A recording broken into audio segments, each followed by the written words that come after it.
Okay, Dave, by the 1980s, you'd moved up and got pitches at Royal Ascot and Cheltenham. What happened? Did a load of bookies die?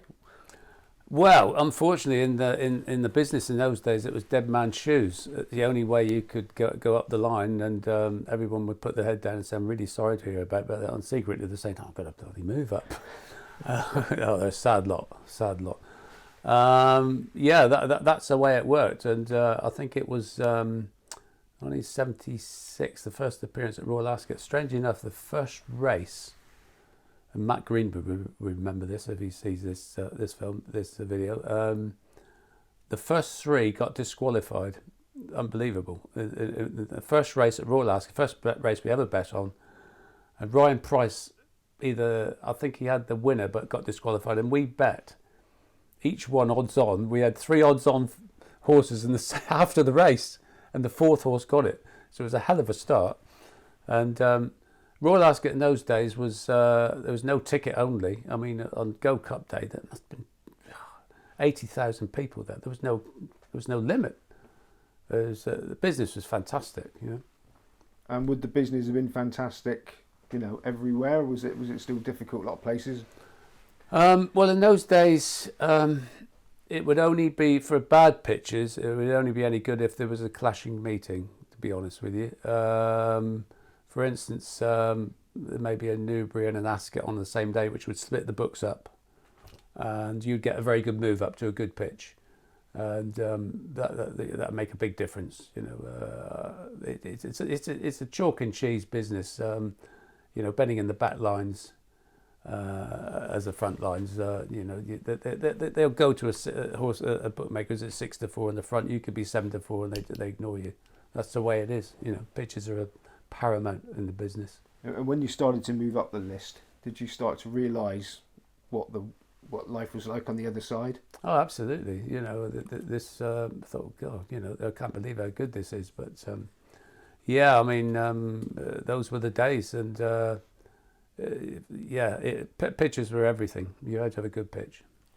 So also during that time, mid-80s, if I'm correct, you made it to president of the Devon and Cornwall Bookmakers Association. So it's like 15 years after that intimidating interview at the Grand Hotel or wherever it was. How did you manage to fly up the ranks that quickly? I don't really know. I mean, probably there's not much opposition, but I think Harry Metcalfe was chairman and president of the Devon and Cornwall Bookmakers for many, many years, and always put up a good show. He was a good front man for everything, Harry. I think I may have been vice president for a while, and then he decided to retire. And I think there may have been somebody in between, but I can't remember. But I took over, and I was quite proud to be and funnily enough, it was only just recently I found out that one of my predecessors back in the 40s was a chap called Billy Kimber, I think he's called. Apparently he was one of the characters in the Peaky Blinders series, and this is all new, and I only just recently found this out. And he retired to Torquay and lived in a place called Park Hill Road, a road called Park Hill Road, and died in Torquay, and apparently left a lot of money.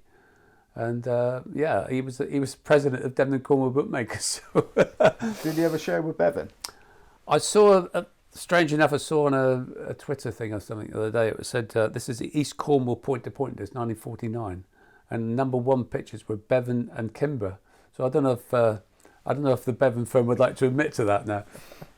So you been in that role, you'd have been on the appeals committee, if there's any grievances or any... So have you got any fond recollections of any of them? Well, there was a lot of stuff that went on mainly about the lists in those days. The Southern BPA, which was the London tracks, were notorious for favouring their own members and leaving out the bumpkins from other places that they sort of kept them down as far as they could. And there was a number of appeals, and then in those days, of course, there was only sons at one time that could take up. If a father died and a son was in the business, he could take over the pictures. No daughters or wives or anything like that, just sons. And there was a case, and I won't mention any names, but there was a a chap who appealed in the southern region. He was both London based. That everyone thought this chap was his grandson, but he turned out it was his son. But well, I won't go into the sordid details, but there was a bit of both involved there. But he had an affidavit from a solicitor to say, no, I'm his son, not his grandson, and he granted the pictures. So you became interested in owning and training at some point. What sparked that? Yeah, well, I think it was I know it was the year 1990. I met my lifetime partner, Susan Pittman, who was a very horsey girl, and she loved riding horses, and I saw her riding. I said, I wouldn't mind having a go at this. I've never really ridden a horse, apart from the donkeys on Paynton Beach. And I said, why don't we buy one? So yeah, okay. So we went up to Ascot Sales and bought a horse called Sagartaroon as the next. I think a chap called Brennan used to train it in the Midlands, and it had about 30 races and never won a race. So we thought it's a 10-year-old, but or maybe an 11, but it's shown a bit of form. I thought, well, this is a bit of fun, So we got it home, and she was riding it, and I started riding it, and got run away with a few times. But I started getting quite serious about it, and we did this for a while, and that first year we managed to win a race with it. It was a very, very bad race, and I remember seeing Martin Pipe at Chepstow. Actually, he had what was a comedian called Freddie Starr with him. As it happened, it was at Chepstow, and he said, your horse won a race then, and I thought, how did you know that? It won a race at somewhere down in the depths of Cornwall or something. I said, yeah, the horse is useless, Martin. He said, I'll win with it. I said, you win with it? I said, you won't win with this? He said, yeah, I'll win with it. I said, yeah, okay, have it. This is in summer. I mean, it was the end of the point season, and so we had it. And then August bank holiday Monday. I don't know if that picture. I don't know if you can see that picture there, but anyway, that's the winning enclosure with Peter Scudamore and Susan and myself leading it in. It was a 3-horse race, and 2 of them fell, and he was the only survivor. And I think the prize money was about $5,000. Really much better than it is today. Jammy win, but the horse looked really well, and he was and it was going to win anyway. Did you have any others in training with Martin? No, that was the only one.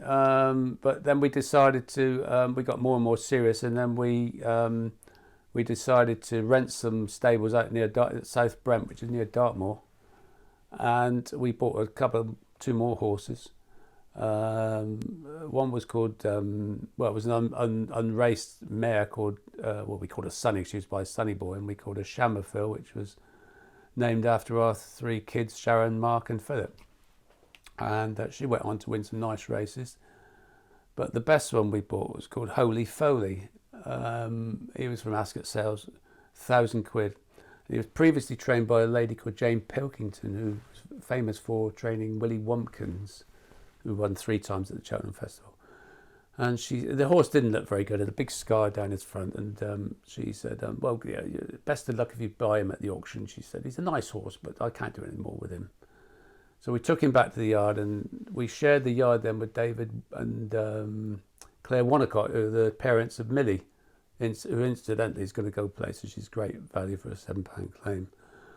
So anyway, we got working on this. So I rode him every day, and then we did one gallop at Neil Kernick, who's the ex-trainer jockey.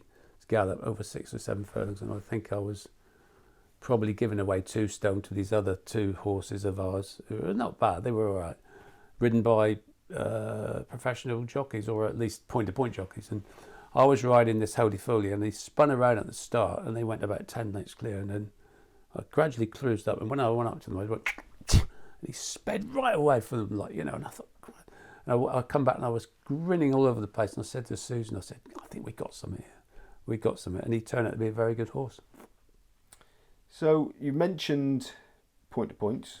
Yeah. So you used to bet the point to points as well. Did you start getting on at them around the same time as you got in racecourse pitches? Yeah, I think so. Yeah, I mean, I started at the points in about 1971. The first one I ever bet at a place called Fortress Cross in near Newton Abbot. But yeah, so I've been really doing them since the very early days. Now, doing my research, you actually made the Racing Post and a bank holiday meeting. I think it was Eggersford. You bet no finishers, and it all went a bit. Yeah, Tom. clever Dickie me, thinking I said to the people that worked for me, well, I've never ever seen no finishers. I think there was 3 runners or 2. I can't remember now. I think there was 2 runners, and even though there was only 2 runners, I thought I've never seen no finishers. Somebody always, because you could remount in those days. So I think I may have won 50 to 1, which is a complete idiot. And of course, people were piling in. I mean, they were having a lot on, obviously, £1, £2, £3. Anyway, the inevitable happened. And I think one of them was left on his own with about 2 fences to go. And it was ridden by a chap called Phillips Schofield. He was a champion point-to-point rider, the father of Nicholas Schofield. And he fell at the last or the second last. And I went up and I said, for Christ's sake, Phil, get up, will you? Save me a bundle. I can't. He said, I've broken my arm. So yeah, and they announced it over the tannoy. The very generous bookmakers paying out everyone, and they all got paid, and there were some happy punters. Mistake, a big mistake. Well, another day that was a clobbering for most bookmakers was Frankie's Magnificent 7. You're in attendance there. Yes, I was. Yeah, I was at September '96. Never to be forgotten. Fantastic. I think what happened is that the last winner was in the Racing Post or the Sporting Life at the time was about 10 or 12 to 1. And because he'd had the previous 6, I thought it's never going to be this price. I think I put it in about 4 to 1. And I got knocked over. And everyone got knocked over. And I can't remember what it ended up at. Was it a 7 to 4, 2 to 1 chance? And I took the view that, this should be a 10 to 1 chance, so I'll stand it for the maximum, which a few other bookmakers did to their cost. But I had enough to pay out. I mean, I always had enough readies to pay out. But I've got to be honest with you, it was a great day for racing. We still talk about it today. And I cheered him home. That was fantastic. Frankie riding 7 winners, fabulous.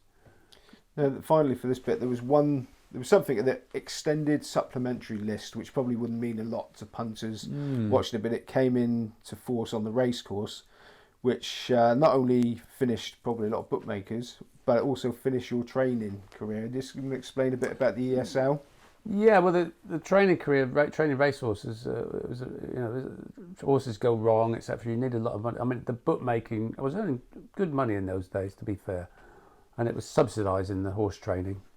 And when the extended supplementary list came in, which meant that up until then, there was when clashing meetings, the pitches were never filled up.